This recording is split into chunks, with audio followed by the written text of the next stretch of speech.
Welcome to the Investor Empowerment Series radio show, empowering your real estate investing with techniques, opportunities, and information, minus the BS and sales pitches. Now, please welcome the host of the Investor Empowerment Series, Joe Mueller, from the Tough as Nails Investment Syndicate. Joe Mueller.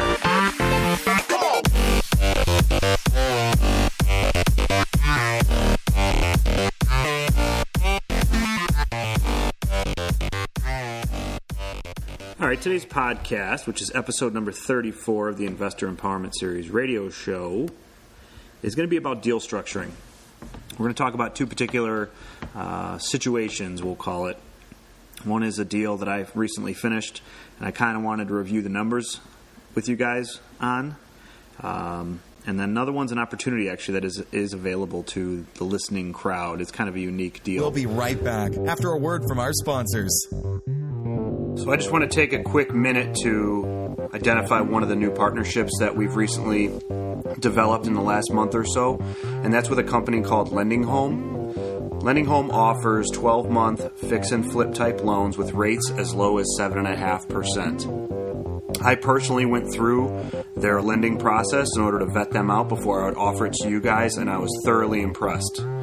That said, I also negotiated special discounts for anybody that comes to them through my network. So if you're interested or you're in need of any funding for your next fix and flip project, and you'd like to see if we can get you rates as low as 7.5%, please contact us at www.tanisfunding.com. That's www.tanisfunding.com. Thank you for considering our featured sponsors. So, getting started here, if anybody follows me on YouTube at all, you probably saw one of the properties I purchased back, I think it was like October of 2016 in one of the suburbs here in the area that I'm located. This property was a one-story ranch, 3-bedroom, 1-bath. It was only 930 square feet. It's on a slab. Had a one-car garage, but the garage actually was converted to living space. Well, the story with this property is I was able to pick it up at auction. I paid $75,000 for it, and I figured, and I wasn't able to view the interior, but I figured worst case scenario, this house would be at least worth like $135,000, $140,000, and on the higher end, possibly closer to $150,000. Well, long story short, once I won the bid on the property, I contacted one of the private investors that I've worked with a few times in the past, described the situation to him, told him that I just picked up this deal, told him that I was basically picking it up at approximately 50% of what the ARV is. At that point, I had entered the property. I was able to get in, realizing it was vacant, even though it was it initially looked like it was occupied, but it was definitely vacant once I got in. And I described the work that was needed, which was kind of a general cosmetic overhaul, along with a kitchen and bath. Essentially a gut job is what needed to be happening in the kitchen and the bath. Windows were in good shape. I needed some new screens on some of them. Exterior doors were good. Interior doors a little less desirable, so I put those down as part of the bid, part of the estimate of what needed to be replaced, along with about 65% of the flooring. There was actually some newer laminate in the property. Granted, it was two different colors or two different styles, and I was adding in a third style, so there's 3 different color flooring in this house. But, again, my intention was to keep it as a rental. So what I did is I talked to this investor. I discussed with him a 12-month loan at 9.5%, where I would borrow actually more than what the price of the property was. So I borrowed $100,000 from this investor. The monthly payment at 9.5%, just interest only, came to just about $792 per month. That does not include, taxes or insurance or anything like that. That is just the straight-up interest payment that I'm still technically currently paying to this private lender. I knew this property would rent somewhere between maybe $1,400 to $1,600 at a rough estimate. And once I kind of dug into it a little deeper and studied a little bit more, I figured, $1,400 to $1,500 would be a conservative number. So just to go over those numbers on the property real quick, like I said, purchased at $75,000, borrowed $100,000. That I knew would cover the cost of the acquisition as well as any additional work that I needed. I figured it probably needed around $15,000 or $20,000, but I wanted to make sure that because I had to add in an air conditioning condenser unit. There was some, with the gut of the bathroom and the kitchen, there was a possibility of unknown. Also had to update the electrical panel from fuses to breakers. Just a couple different things in there that, I always like to build in a little bit of extra buffer room there. So clearly I had $25,000 worth of cash to work with. The lender, he turned around the funds to me within a couple of days of me speaking to him. We ended up meeting. He literally cut me a check, and I went and deposited it in my bank. In return, I handed him a mortgage and a note, which was executed by me and notarized. I gave him a copy, I should say. I took the original copy and sent it off to the county for recording. So that's why this investor, this private lender, is interested in this particular deal, because not only is he getting $792 a month for potentially up to a year, he's got a security on the property through that mortgage and note. So if something were to go wrong, or if something happens on my end, or I blow up the deal or whatever, he may end up with a half-completed piece of junk, but at least he's got equity in a property, or he owns a property, I should say. Also, one of the things you need to do when you're structuring these deals is you need to insure the property. And if you have a private lender in there, I would recommend also adding the private lender as an additional insured onto your insurance policy. So in this case, it's an actual individual who lent the money, not a company, not a bank, nothing like that. It's a true private lender. And I just contacted my insurance carrier and said, I need additional insured for up to the loan amount, which was $100,000 of this individual. Doesn't cost you anything else, but I don't know if everybody does that. I mean, I think it's kind of like a common sense thing, but I think it says something when after, the investor hasn't heard, the private lender hasn't really heard from you in the first week or two on what's going on. Not that you have to update him every day, but you send him a copy of the insurance policy showing that he or she's additionally insured on the property as well. Just a little bit of extra security blanket to, let them know that you're kind of dotting your I's and crossing your T's. One of the other pieces of advice I have for you is always make your payments early. I learned that from another investor, actually Eric Woolman, who was on the podcast. It was like in the episode 23, I think. I met him at a conference last year, and he works with a ton of private lenders, and he said one of the best things you can do is send that check in, not just like a couple days early, like a week or maybe even 2 weeks earlier than it's supposed to be there. The end around be all is when I've done that as well, I've noticed that the private lender actually gets a little bit confused because they start receiving checks that aren't around the 1st, if they're like coming in at the 18th of the month or something, and they start to get confused, like at which month it's for. I had one private lender actually accuse me of being late, and I said, no, man, I'm early. He's like, no, I think you're late. And I said, check your deposits, man. Like I'm just ahead of the game. He goes, oh, so that was, for example, that was the March payment? Yeah, that was the March payment, not the February payment. He's like, oh, awesome. He's like, I'm sorry. He's like, I should have paid attention. I'm like, yeah, no big deal. But so anyway, $75,000 initially out the door on the acquisition side, got $25,000 to work with. I run my contractors through there. I start getting some bids on some repairs, things that I already kind of notated to you guys that needed to be done. So the numbers kind of go as follows. The electrical update, I actually got 3 different bids on and ended up using a brand new contractor that I had only used once prior. I shouldn't say brand new. Somebody newer to me. I ran this through some of the guys I'd used in the past, and they were coming in with pricing to not only replace all the outlets and switches and install the light fixtures, which is how I run my jobs, by the way. The electrician comes in and does 95% of the electric. On rare occasion, maybe like we've got the general guys doing like switch plates and outlet covers and things like that. But if it's going to be if there's electrical work getting done, anything that's semi-significant, which is kind of a judgment call. If we're updating a panel, we're changing out to breakers, anything like that, then I'm going to hire an electrician to basically do an A to Z type job, 100% done, to the point where they're actually, screwing in the outlet covers, because typically they should be checking out all that electric work throughout the house whenever they're updating a panel. And that's kind of my theory behind it. So I initially got some quotes in the $26,000 to $3,000 range. I thought that was a little bit high because I've done this before with an update to a panel. So including all the work the guy ended up using was about $1,800, and that also included adding the shutoff to the exterior of the home for the air conditioning unit. So not a bad price.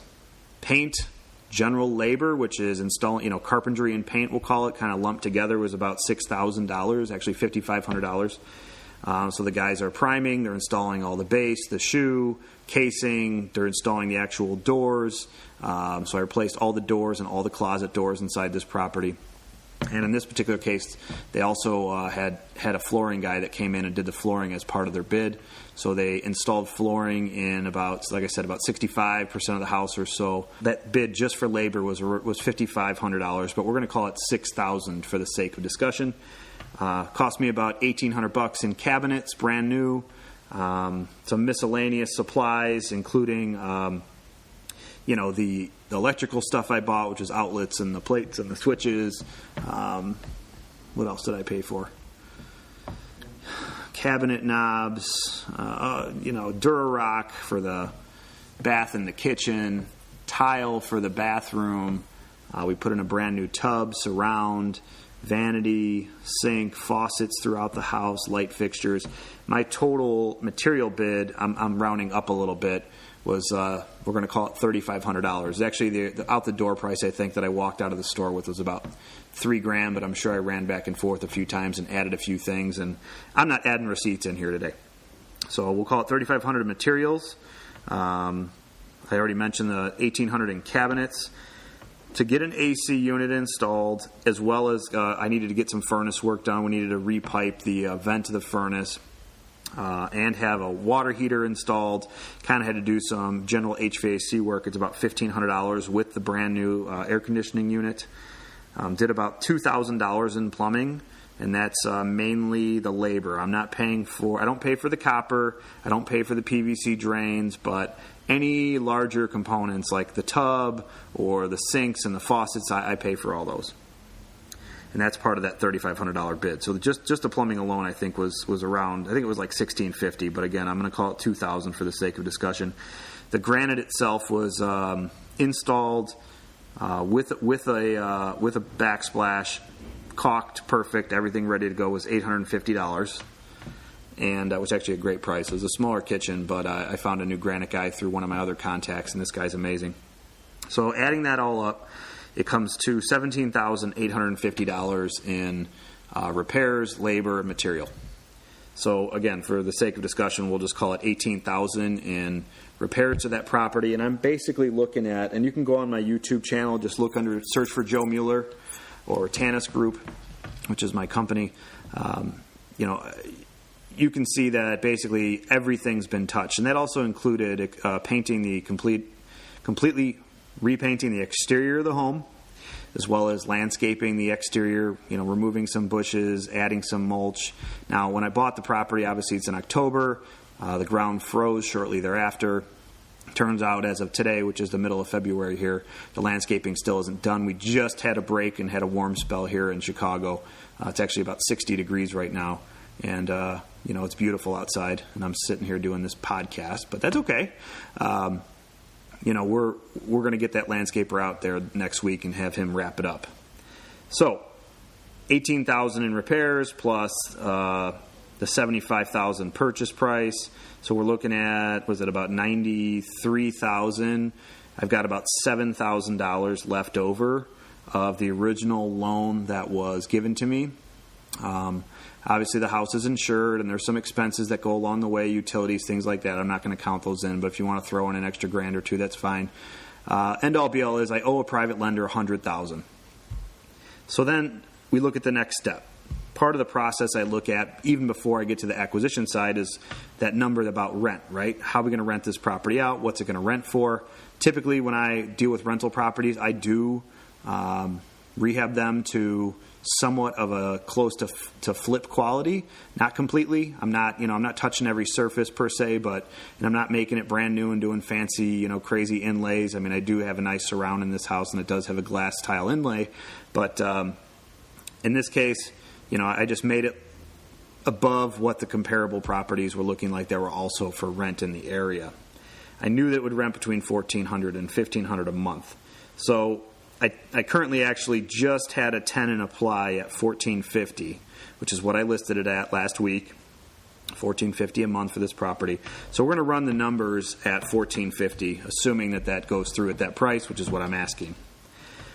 So if you take $1,450, and this is how I run my numbers. So again, if you want to grab a pen and paper, please do. $1,450 times 12, which is 12 months of the year, equals $17,400 in income from this property. So that's your total gross income. In order to hit that number that they call NOI, or net operating income is the income left over after all the expenses are paid except for any type of debt service. So when you hear that term NOI, or net operating income, it does not include debt service. Just keep that in mind. And it's going to make sense once I finish kind of wrapping up my podcast here on this topic. So the taxes on this property are $3,800 a year. Not ideal, but that's what they are. I'm gonna fight them and try to get them reduced. So I take my $17,400 and I minus the $3,800 a year, minus $3,800 in taxes. That leaves me $13,600 per year, $13,600. Now, my insurance company, I'm always right around $750 per property per year. I've had to go a little bit higher depending on the property, but this case it's about $750. So that's minus that out of there. That leaves me with $13,600 minus $750 is $12,850.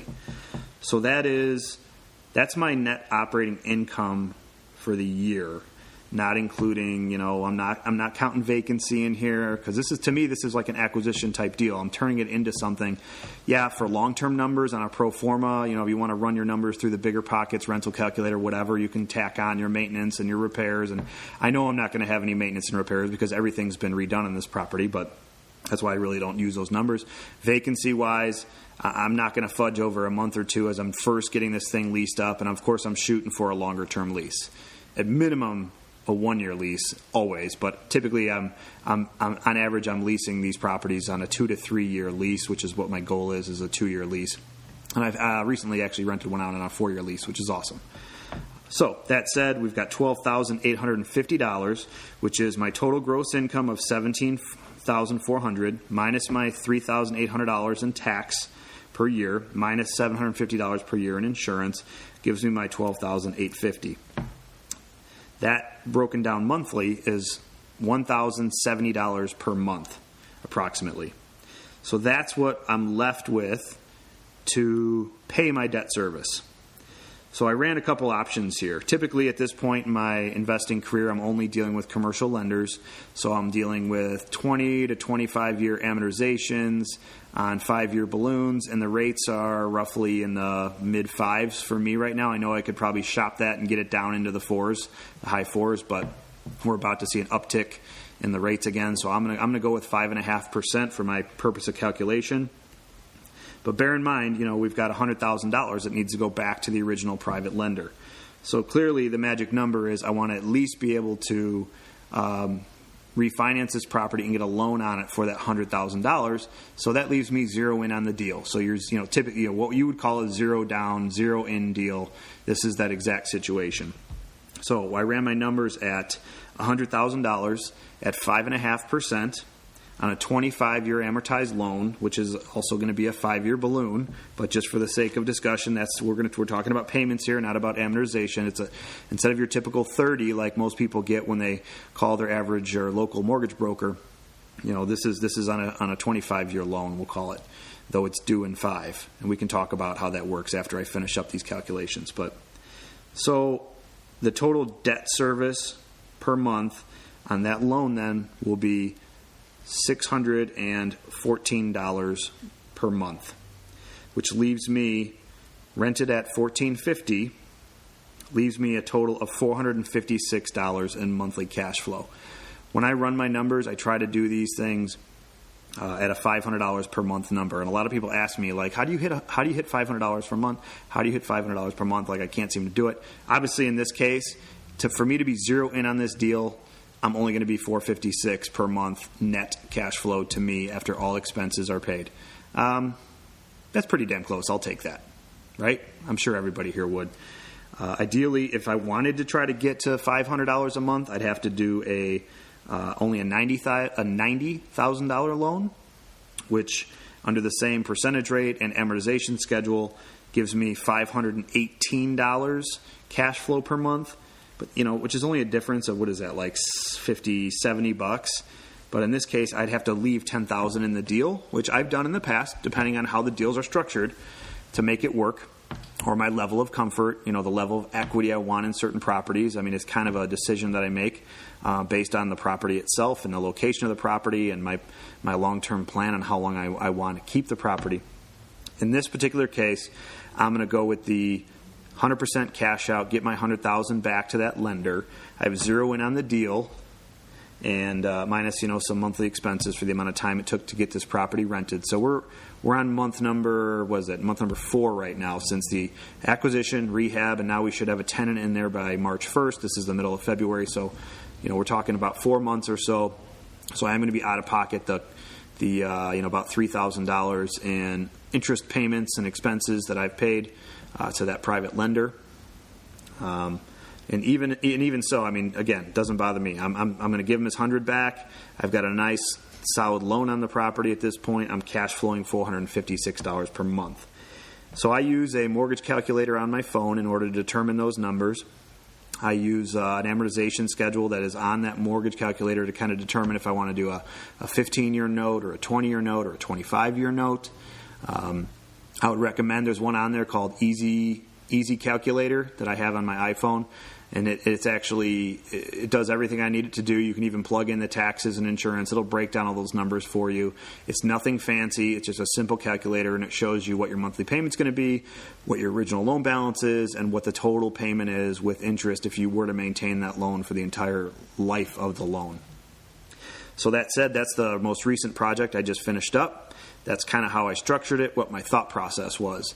And I think the rule of thumb ultimately is if I can be all in acquisition and repair for $100,000 or less in my market, I can make those numbers work. It's going to be different depending on where you're located and what type of rents you get, but at least in my market, definitely make those numbers work. I'd for sure have a property that's worth $150,000. Based on the type of rehab that we did and the comps that have been in the area already this year, it's easily going to appraise at $150,000, which leaves me with over.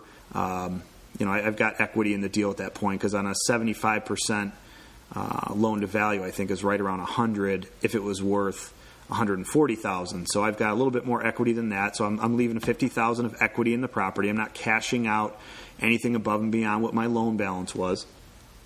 So I've got a nice asset where I've got 66% debt on the property, which I think is awesome. That looks good on your balance sheet. That looks good on your personal financial statement. Perfect. One thing I mentioned before was about that amortization schedule and how it works with a balloon. So let me touch on that real quick because I mentioned it a few minutes ago and I said I'd get back to it.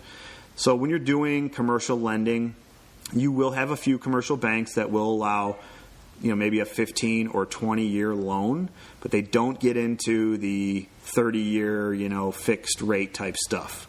I mean, maybe there's some out there, but the general local bank, local guys that you're going to want to deal with are going to be kind of your partners, you're part of your quote-unquote power team when you're doing this, when you're running this type of a business.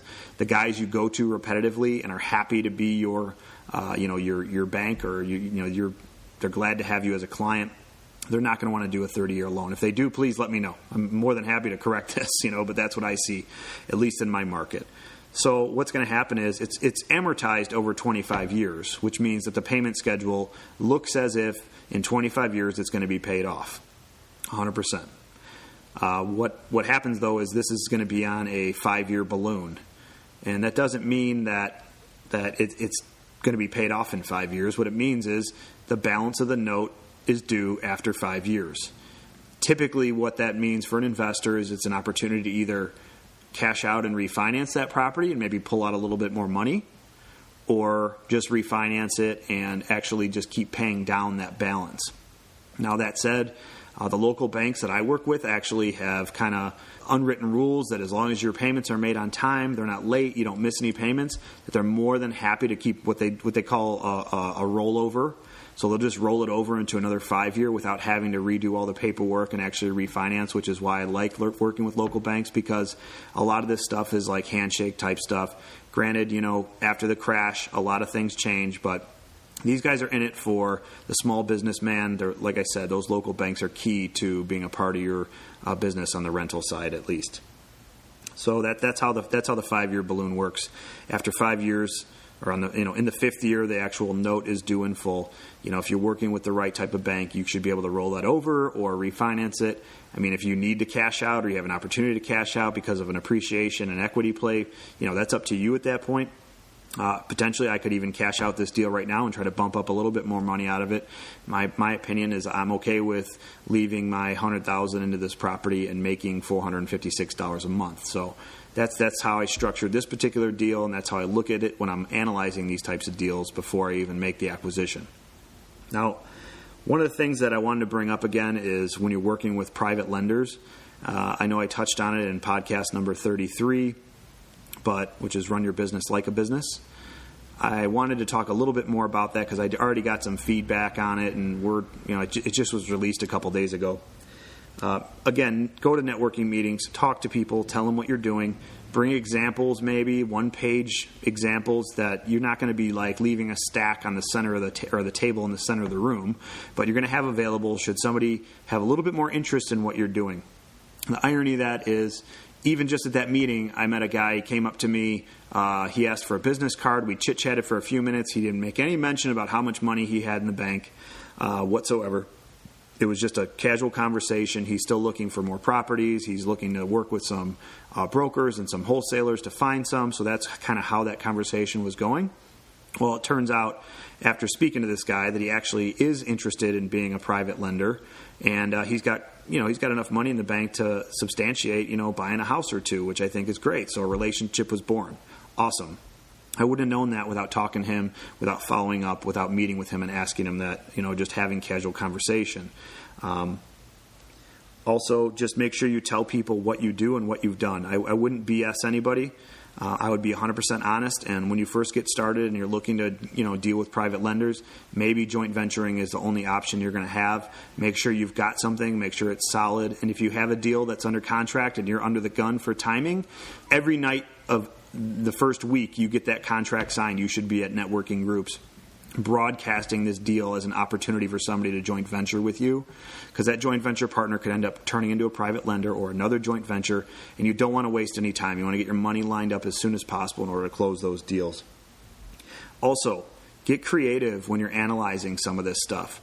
So sometimes we've got wholesalers or investors that'll present a deal to me or at a meetup or whatever's going on, and it doesn't always seem to make sense maybe when I first listen to the guy's pitch or whatever the situation is or whatever the acquisition cost is.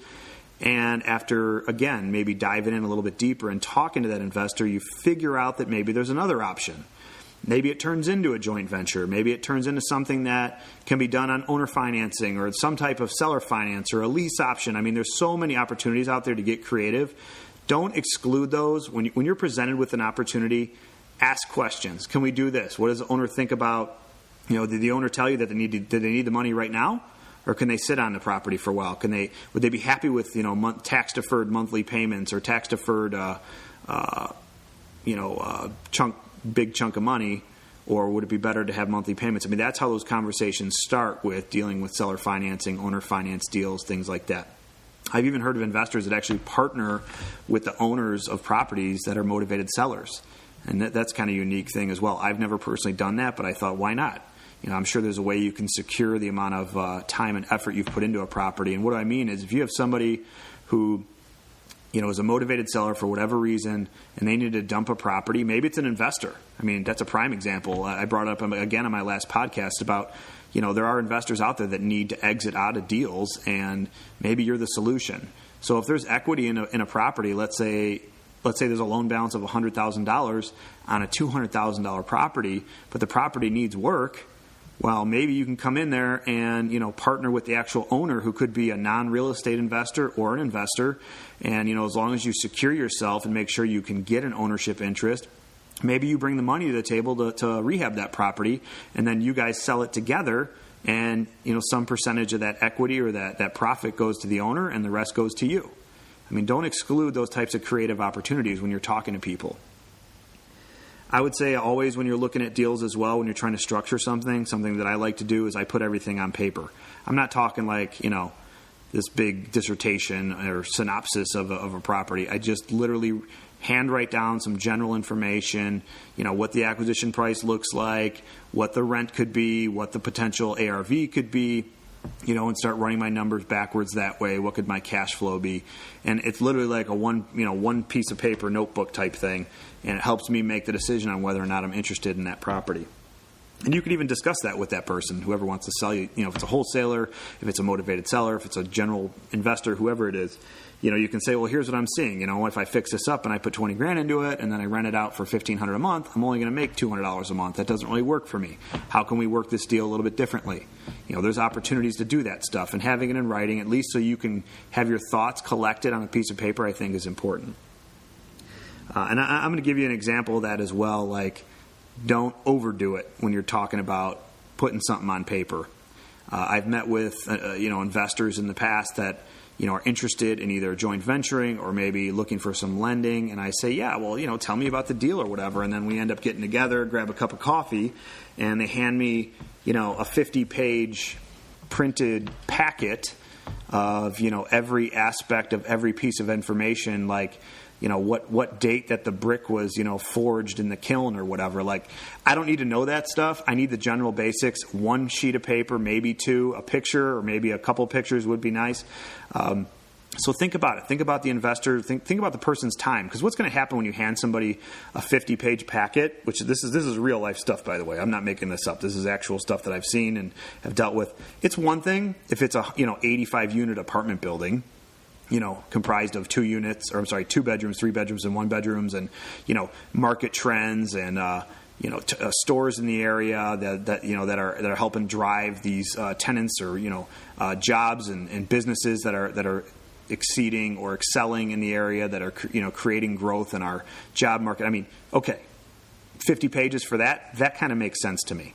What's the 5-year plan, cap rate explanation, things like that. But when we're talking single family or small multis, 1-2 page thing, keep it simple. Don't confuse people. Don't give them more than, they're not going to take the time to read it all anyway. If anything, they might take what you did and then try to mimic it and say, oh, I could probably use this. This is a cool piece of information. Maybe if I ever have a need for it, I'll use it. Well, this is like your coffee talk stuff. This is your cocktail napkin type deals that we want to talk about one-on-one with people we meet and just have discussions over properties. We're not looking to have the scientific explanation of every penny that's going to be earned necessarily. I don't want anyone to take that out of turn either. Like, there are times when that is needed, but initial analyzation, just your door jam type CMA, valuation, things like that can be short and sweet. Don't waste people's time. And if anything, maybe it gives them a little bit more interest. If you show them everything on paper, they might actually find something that they don't like based on what you put on there, when instead, if you just gave them the basic numbers, they would have really enjoyed the deal, and, maybe all you would have made money. So just wanted to bring that up. I mean, and that also does reveal a lot in the investor. Like, to me, it's almost like overcompensating for what maybe their lack of experience is.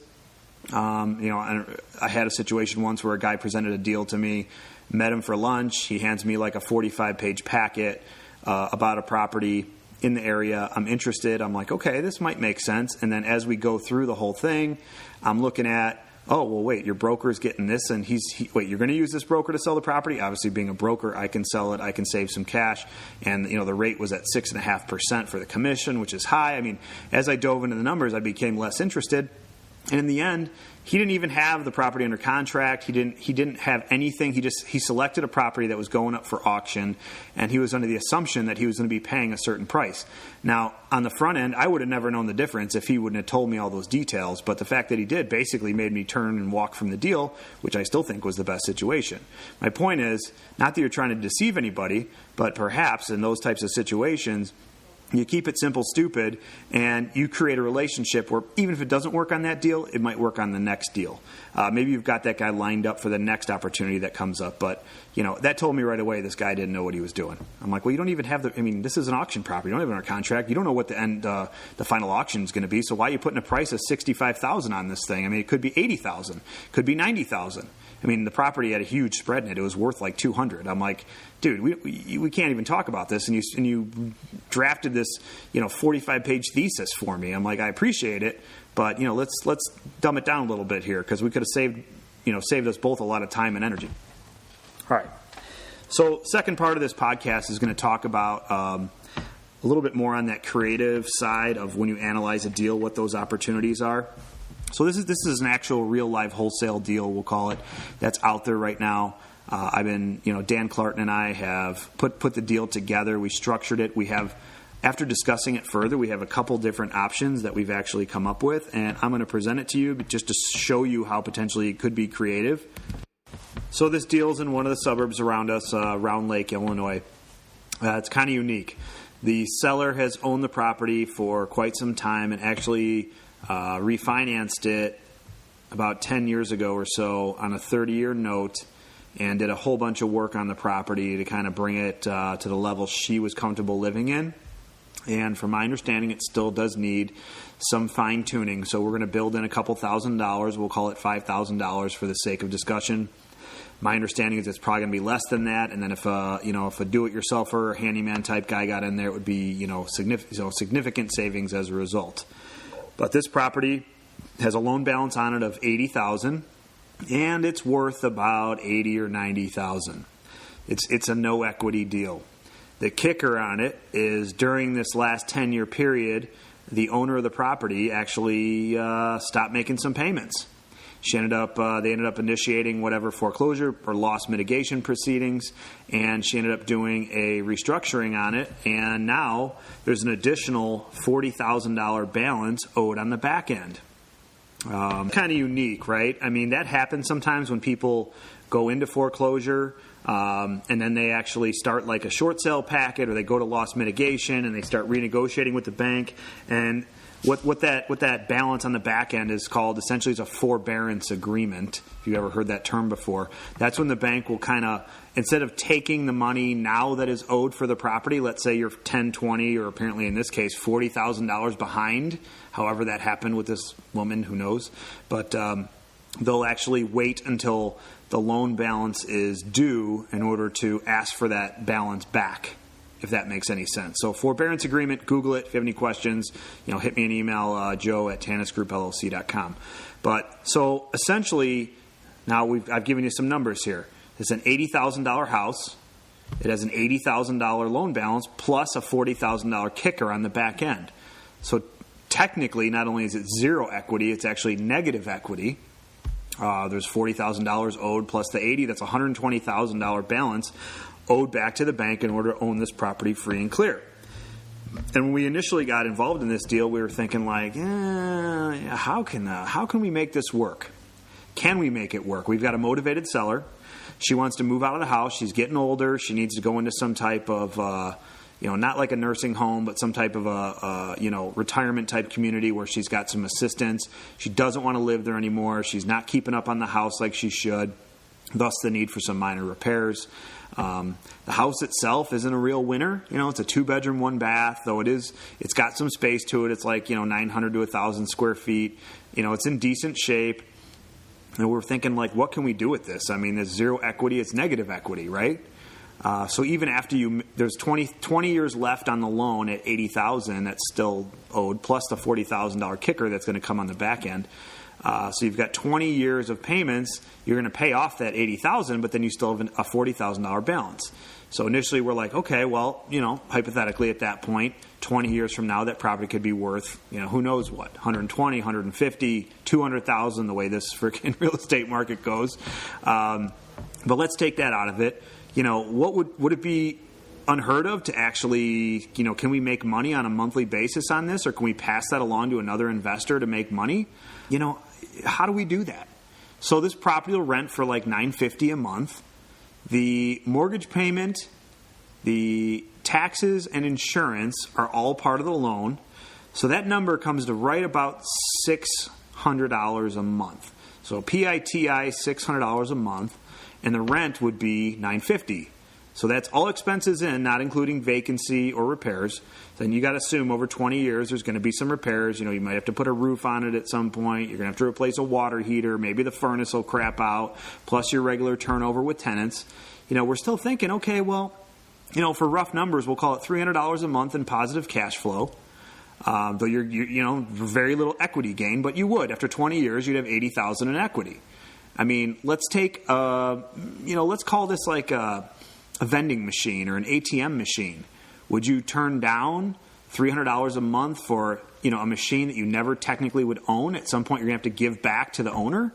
We'll call it. And I know this is a little confusing, but that equates to over the course of 20 years. At $300 a month, that equates to $3,600 a year in positive, net cash flow, approximately, of course. Multiply that times 20, that's $72,000 in income over 20 years. Well, that sounds a little more healthy. That's not too bad. And then you're going to have an asset that still has a $40,000 loan balance. Not the most ideal situation, but I guess you could refinance it at that point. You could sell it at that point or plan on selling it just before it's paid off, a year before, 2 years before, whatever. And then at that point, you're going to make even more money. I mean, if you sold this thing, we'll say 2 years before the loan was due and you almost had it paid off, your loan balance is going to be like 45 and you sell that thing for, at that point, probably 120, you're making 80 grand on that deal plus all that money you've made for that first 18 years, which is like, $68,000. I mean, that's a huge equity play there. That's like $160,000, $150,000. I'm sorry, I'm doing math in my head as I'm talking here without anything in front of me for a pen and paper right now. But that's $150,000 made over a 20-year period. I mean, that's nothing to sneeze at. That's not bad for a rental. I mean, we'll take that, right? That's at least what I'm thinking. So the unique thing about this situation is the lady just wants out. And why I keep referencing these numbers, we're not going to buy it. We're not going to get a new mortgage. We're not going to pay cash for this. She's willing to essentially just turn it over to the next owner. And what that's called is a subject to. Subject to is, the deal is subject to the existing financing. That's what subject to stands for. So you'd actually be deeded a property that you would own in whole as your own.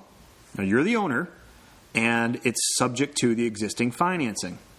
There's a couple tricks about the due on sale clause that, they say 99% of the time the banks never call the loan due when the deed transfers as long as the payments are made. In my experience, because I have done subject to in the past, it's not necessarily the deed transfer that the bank picks up on. I think actually it's almost never. It's the insurance. So what most people do is as soon as they deed a property over, if they're going to do a subject to transaction, is they cancel their homeowner's insurance. The bank gets notified because they're noted as additionally insured on that property, and they go, whoa, what's going on? What's going on? And then they check public record and see that it's been sold, and then potentially they're not going to necessarily call the loan due, but they are going to notify you and say, hey, what's going on here? It looks like the deed was transferred. We're still receiving payments, but we have some questions. They send a letter typically.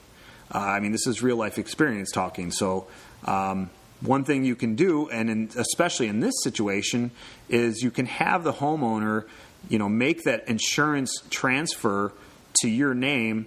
So the insurance doesn't get canceled necessarily. It's just a new policy placed on the house. So for a very short period of time, you're going to have two policies on the house, but that won't trigger that bank as long as the bank is listed as additionally insured and you send them that paperwork.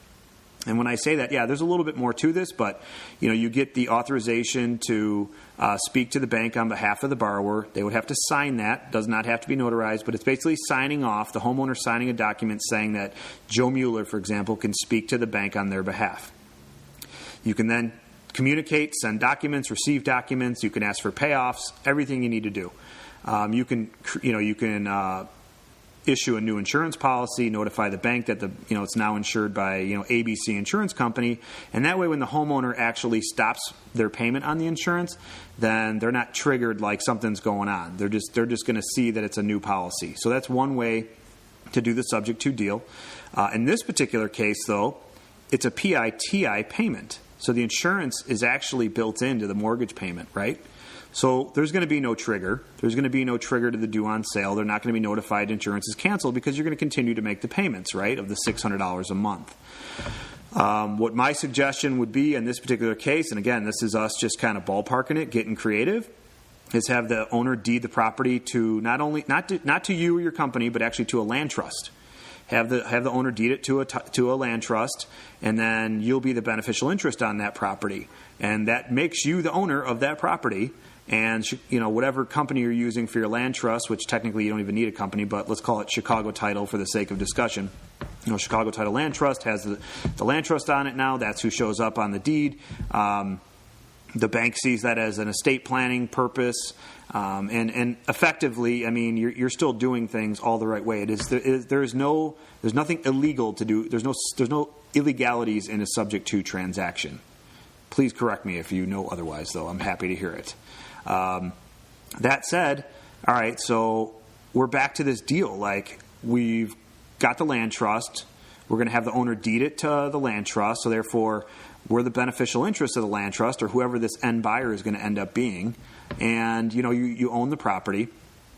This is a perfect opportunity for somebody that actually knows how to run numbers and maybe isn't in a position to maybe get a mortgage right now. Maybe it's a newer investor who's, literally got zero job history, someone who maybe doesn't have a lot of money, bad credit, no credit type situation, and you're putting yourself in a situation for positive cash flow. Now, in order to get into this deal, it's going to cost $10,000, so there is an upfront fee.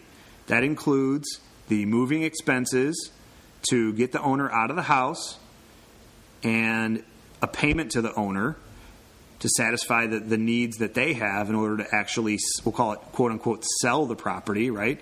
So they're looking for that $10,000, and then there is a small fee built in there on the wholesale side. I mean, the wholesaler's got to get paid, which in this case is going to be, myself and Dan.